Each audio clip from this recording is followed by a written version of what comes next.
ॐ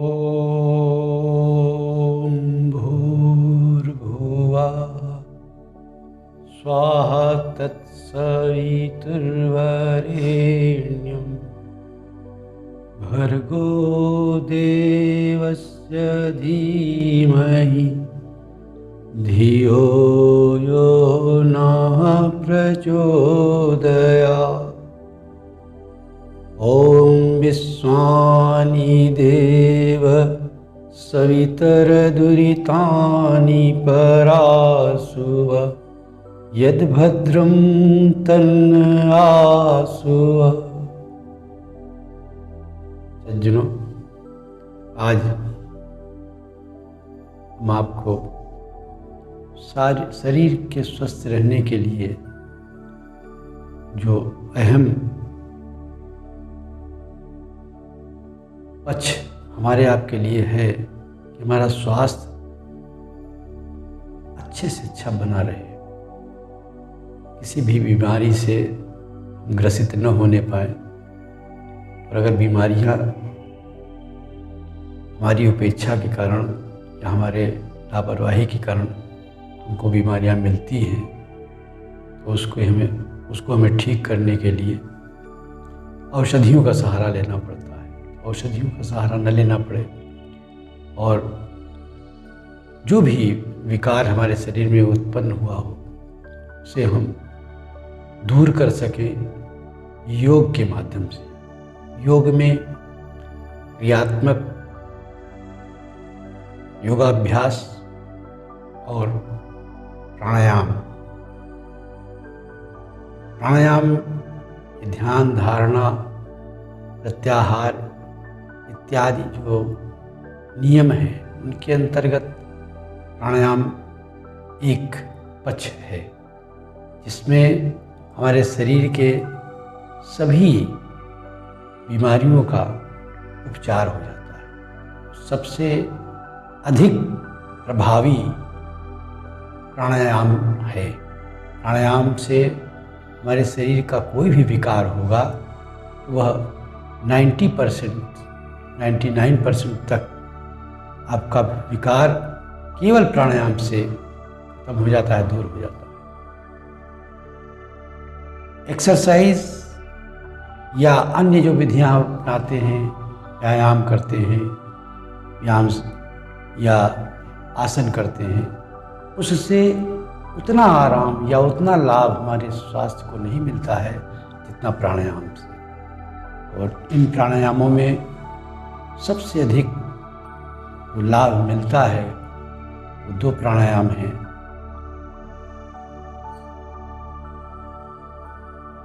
कपालभाति और अनुलोम विलोम। कपालभाति प्राणायाम से शरीर के सभी विकार जो हमारे पैर के नाखून से लेकर के और सर के बुद्धि सर तक के इस शरीर के अंदर जो भी अवयव हैं वे कहीं से भी कोई प्रभावित होते हैं तो उनका उपचार केवल प्राणायाम और अनुलोम विलोम, इन दोनों प्राणायामों से हो जाता है। जितनी बीमारियां हैं, बहुत सी बीमारियां हैं जिनको आप जब ज़्यादा परेशान होते हैं तो किसी न किसी वैद्य, डॉक्टर इत्यादि के पास जा कर के उनकी दवा खा करके हम चाहते हैं हमारा स्वास्थ्य ठीक हो जाए या वो बीमारी ख़त्म हो जाए। तो बीमारी ख़त्म नहीं होती है, बल्कि आप उस बीमारी को ले करके बहुत दिन तक अपने शरीर को ढोते रहते हैं। मैं चाहता हूँ कि आप के अंदर कोई भी स्वास्थ्य संबंधी विकार उत्पन्न हो, कोई भी दिक्कत आए तो आप सबसे पहले प्राणायाम करें। प्राणायाम में भस्त्रिका प्राणायाम पहला है, फिर कपालभाति और उसके बाद अनुलोम विलोम। बीच में प्राणायाम और हैं, लेकिन जो अधिक फायदा आपको देते हैं वह है भस्त्रिका, कपालभाति और अनुलोम विलोम। मैं आज आपको कपालभाति और अनुलोम विलोम के बारे में बताएंगे। भस्त्रिका के बारे में आपको बहुत हम पहले भी 1-2 वीडियो दे चुके हैं। उसमें आप देखिएगा वो सारे रोगों के लिए भस्त्रिका प्राणायाम भी आपके फेफड़े से संबंधित अनेक बीमारियां जिसका अंत केवल भस्त्रिका प्राणायाम से ही हो जाता है। कपालभाति प्राणायाम से हमें शुगर, ब्लड प्रेशर और अनेक असाध्य बीमारियों, प्रोस्टेट है, लीवर है, किडनी है, पथरी आपको हो जाती है, तो इन सब में आपको कपालभाति प्राणायाम से बहुत अधिक लाभ मिलता है। लाभ ही नहीं मिलता है, वो आपका रोग इन प्राणायामों से समाप्त हो जाता है। बस यही है कि आपको प्राणायाम करने के लिए सही विधि का चयन करना है। सही विधि आपकी होगी, जब सही तरह से आप प्राणायाम करेंगे तो आपको उसका लाभ शीघ्र होगा और रोग का अंत हो जाएगा। आपको किसी प्रकार से दवा इत्यादि का सेवन नहीं करना पड़ेगा। दवा का सेवन करना ही पड़ता है, बहुत ज़्यादा स्थिति खराब है, तो मैं यही कहूँगा कि आयुर्वेदिक मेडिसिन, आयुर्वेदिक दवाओं का उपभोग करें और प्राणायाम करते रहें। पहले मैं आपको बताऊंगा कपालभाति प्राणायाम। कपालभाति प्राणायाम में किसी भी मुद्रा में, चाहे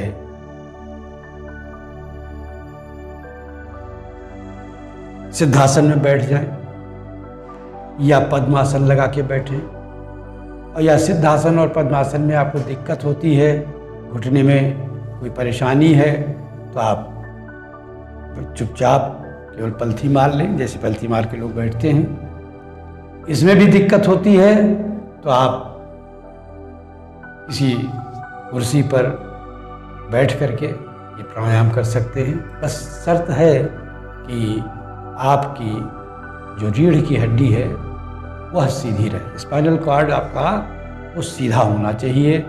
उसको आप इस तरह से नहीं कि आगे झुक गए या पीछे की ओर झुक गए, यह आपको नहीं करना है। जिससे जो आप करें उससे आपको अधिकतम लाभ मिले।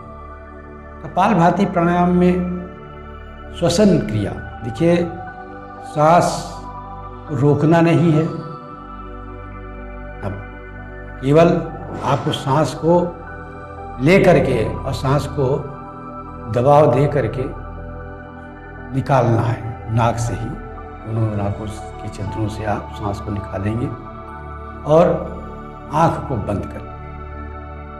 जितने मनोयोग से आप प्राणायाम करेंगे उसका लाभ आपको उतने ही ज़्यादा मिलना है। करना चाह रहा हूँ कि आपको बताएं कि किस प्रकार से आप प्राणायाम करेंगे। पहले आप सिद्धासन में या पद्मासन लगा के बैठ जाएं, नहीं तो जैसे हमने बताया उस तरह से बैठें और आंखें बंद कर दें। ध्यान मुद्रा में बैठें और सांस को भर करके सांस को बाहर और सिबली दबाव दे करके निकाल दीजिए। एक स्ट्रोक दे आपको बता रहा हूँ।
ये सामान्य अवस्था है, सामान्य सांसों को दबाव देकर के निकालनी। इसी को हम, यदि हमारा ब्लड प्रेशर ठीक है, हमें सांस लेने में कोई दिक्कत नहीं हो रही है, तो इसको हम तेज भी कर सकते हैं।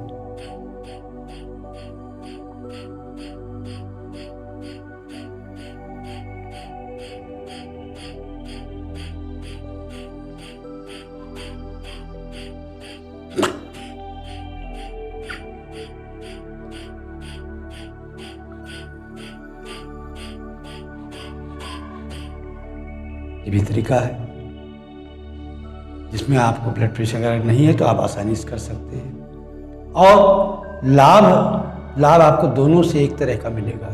हाँ, जिसमें आपकी सांस की गति तेज है उससे लाभ कुछ प्रपोर्शन में आपको ज़्यादा है।